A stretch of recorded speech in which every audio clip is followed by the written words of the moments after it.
Hi, lovelies. Right now, someone is making a financial decision about you, not with you, about you. They are looking at a number. You probably have not checked it. Based on that number, they are deciding what rate to offer you, or whether to offer you anything at all. That number is your credit score. And the thing most people do not realize is this: it is not waiting for you to need it. It is already in use. And if that sounds familiar, you are not the only one. 1. You do not have one score, you have three. Most people assume there is one number somewhere with their name on it. That is not how it works. When I worked in a bank, I saw the confusion this caused constantly. Customers would come in certain they had a good score. They had checked online, felt reassured, moved on. But the lender we used pulled from a different agency. Different file, different picture, different answer. I remember a man, steady job, paid on time, no drama. He had checked his score on one site and it looked fine. But the mortgage application flagged a discrepancy he had never seen. "Where has that come from?" he said. It came from the agency he had never looked at. In the UK, there are 3 credit reference agencies: Experian, Equifax, TransUnion. Each one holds a separate file on you. Each one scores you differently. Each one uses a different scale. None of them are wrong.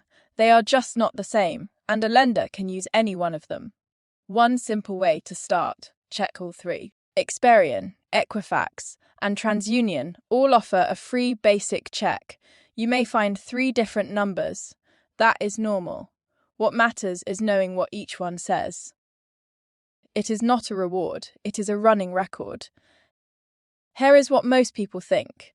They think the credit score is something they earn, a reflection of how responsible they have been, a score that goes up when they do the right thing and stays there. That is not what it is. Over the years behind that counter, I noticed that the customers who got caught out were almost never reckless. They were careful people whose files had changed without them knowing. I remember a woman who came in for a personal loan. Confident, organised, never missed a payment.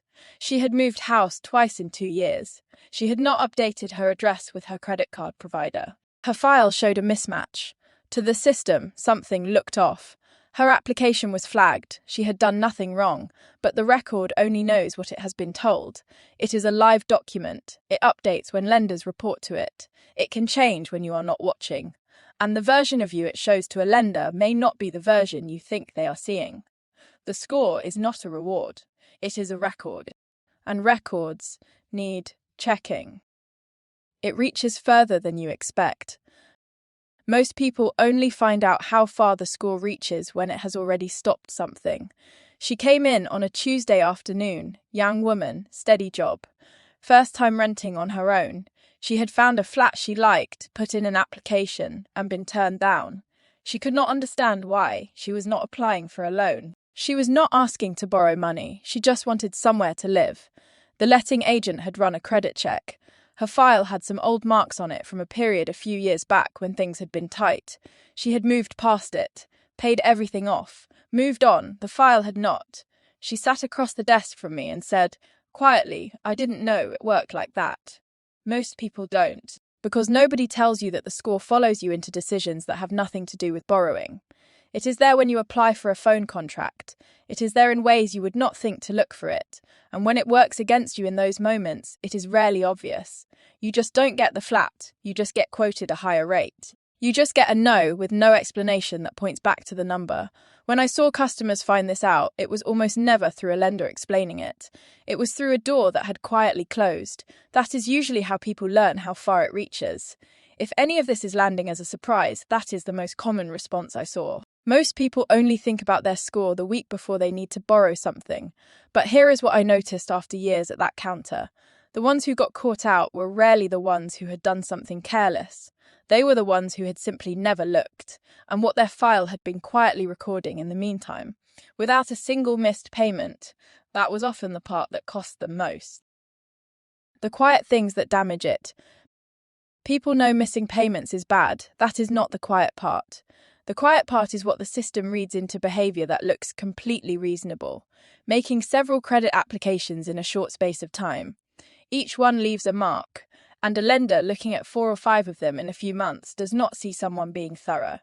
They see urgency. They see someone who has been turned down elsewhere and is trying again. That is the signal the system sends on your behalf, whether you meant to send it or not. I used to watch this happen at the counter. Some no would be declined. Apply again somewhere else. Declined again.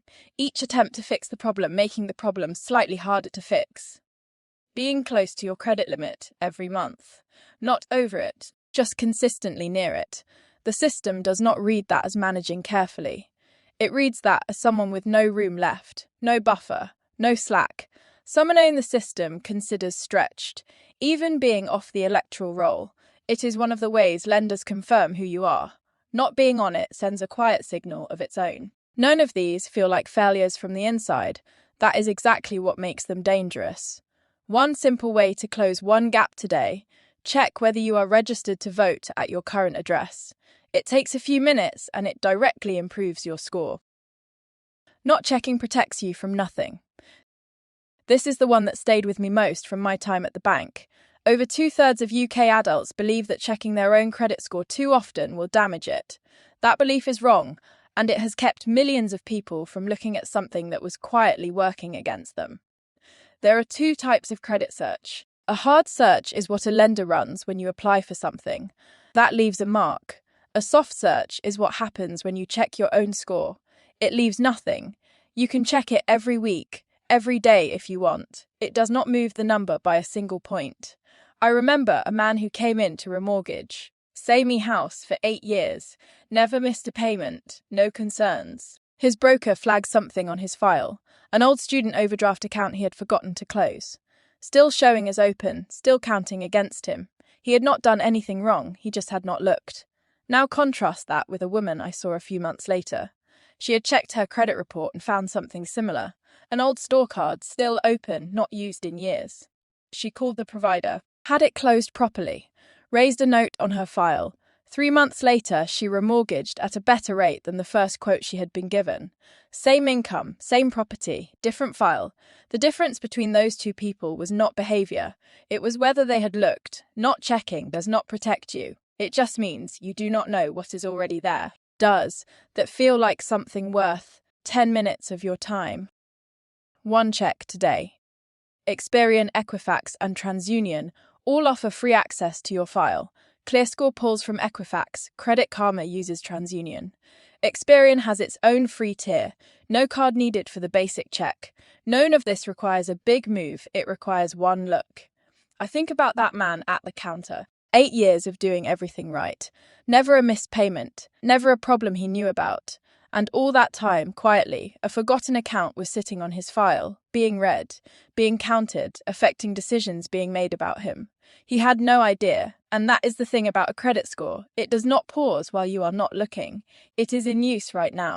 The only question is whether you know what it says. Slow down, think clearly, and that is how you start to love your money.